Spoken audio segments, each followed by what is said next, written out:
பச்சை மிளகாய் சாற்றிலிருந்து நாம் 1 முதல் 2 மில்லி அளவிற்கு சாற்றை எடுத்துக்கொண்டால் போதுமானது. ஏனென்றால் கோடைகால உணவு என்பதால் அளவிற்கு அதிகமாக காரத்தை இதில் நாம் சேர்க்கக்கூடாது. அதனால் சுவைக்காக மட்டுமே நாம் 1 முதல் 2 மில்லிகிராம் அளவிற்கு நாம் சேர்த்தால் போதும்.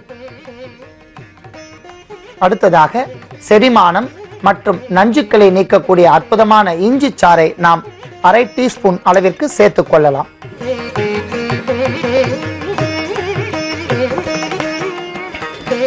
அடுத்ததாக நாம் உடலுக்கு மிகவும் குளிர்ச்சி தரக்கூடிய பசுமோரை ஒரு 3 டீஸ்பூன் அளவிற்கு சேர்த்துக் கொள்ளலாம்.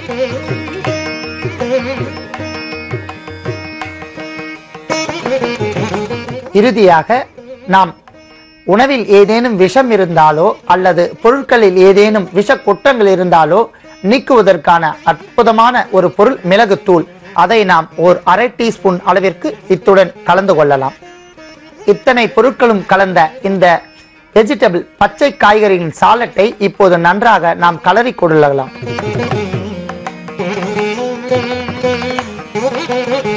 தக்காளி துண்டு, வெள்ளரி பிஞ்சி துண்டு, வெங்காய துண்டு, மாங்காய் துண்டு, பீட்ரூட் துண்டு இத்தனைத்துடன் புளிப்புச்சுவை, காரச்சுவை மற்றும் இஞ்சி கார்ப்புச்சுவை மற்றும் அதிகப்படியான நச்சுத்தன்மையை தீர்க்கக்கூடிய மிளகுத்தூள் மற்றும் உடலுக்கு குளிர்ச்சியை தரக்கூடிய மோர் 3 டீஸ்பூன் அளவிற்கு சேர்த்துள்ளோம். அத்துடன் அதிகப்படியான காரத்தன்மை இல்லாமல் சுவைக்காக மட்டும் 2 மில்லிகிராம் அளவிற்கு நாம் பச்சை மிளகாய் சாறை சேர்த்துள்ளோம். அத்தனையும் கலந்து வைத்துள்ளோம்.